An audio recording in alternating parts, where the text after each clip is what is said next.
One of the things that I really enjoy about your presentation and your acting is you're a minimalist. Mm-hmm. And the thing is you keep it really small and real. Did you find it that easy from day one when you were testing to be that character at that, I'll say, velocity, that sort of expression of energy? Mm-hmm.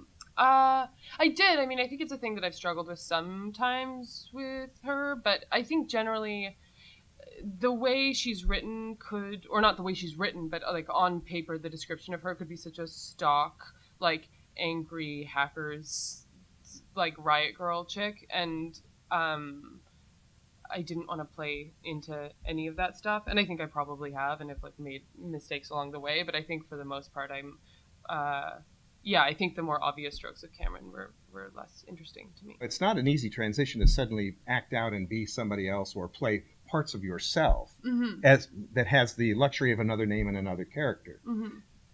As you address your career and you learn these things, what strengths did you think you came to the table with, and then what do you think you've been developing?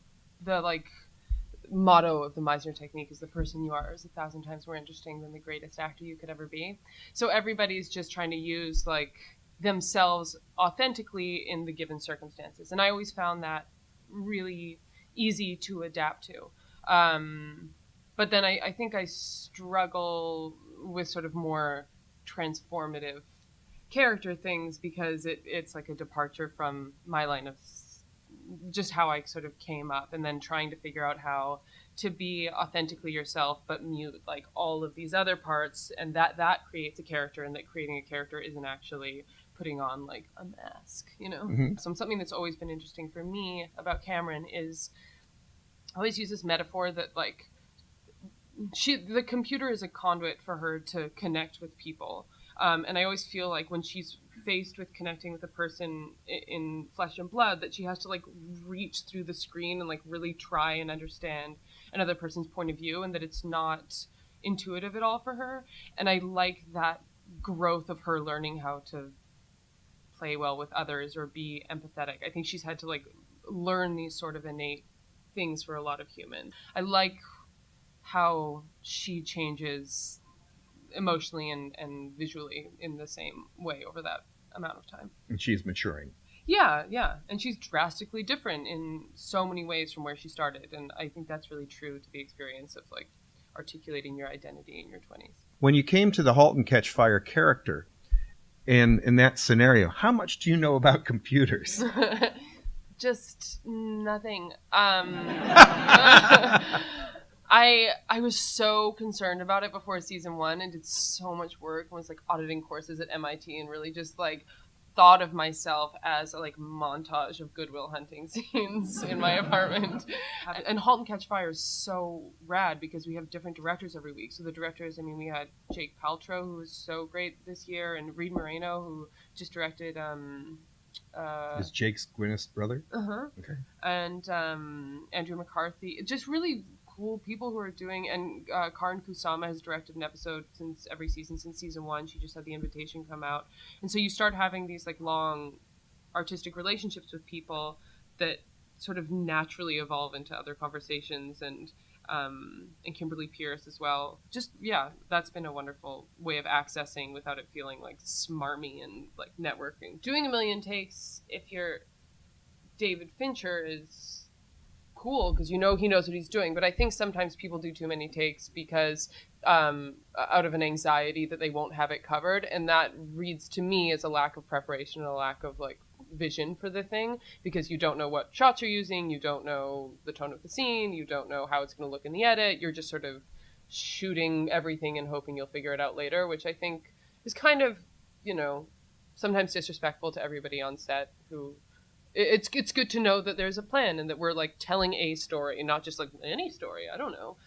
So I don't like that, but I really love being directed. I really like directors to come in and just be like, just for fun, like, why don't you try this? Or like, what if it was like this? And even if it's not what I was thinking at all, it at least keeps it alive and you're not just doing, 6 takes of what you prepared with.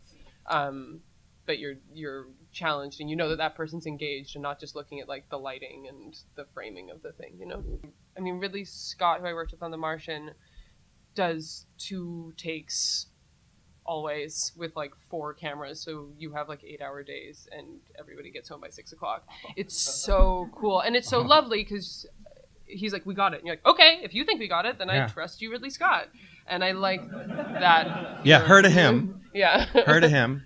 I think if you create good work and you're active in a community and you invite people to see that work, or you have something beyond a demo reel of like different audition tapes to send to people, or you have, I think everything does happen sort of through connections, even on a really small level. I didn't want to be introduced to people through asking them for something. I wanted them to see me in something first, which is sort of a paradox because then you have to be in something. But I don't know. I mean, I think representation is obviously very important, but it has to represent what you're already doing in a way. Like, to just be waiting around and then like want to have an agent to send you out on auditions. I feel like when I got an agent, I felt kind of annoyed because I'd been doing so much work all by myself, and I was so busy because I was applying for things all the time, and there was like a bunch of internships and film festivals and things that I wanted to do to get for experience, and that suddenly all this stuff kind of got, and short films and student films that kind of got taken away from me because now somebody else was doing it. And I think not because like it was my way, but I feel like that's a good feeling to have, that like you're already doing a lot of work for yourself. You're not waiting for somebody else to bring it to you. I was living in LA, that really bothered me is people making or telling stories for the sake of calling themselves a director, or for the sake of calling themselves a writer, instead of being like, no, I like have to tell this thing. And that doesn't mean that every story you tell is going to change the world, but it is for some reason important to you to share. And I think as much as possible, creating content for yourself or involving yourself in short films with your friends that are stories that should be told instead of just a way to pass the time, or, material for a demo reel, is a good way of eventually finding an agent, because you're doing shit that matters to you instead of, creating a pool of stuff that somebody can see your face in.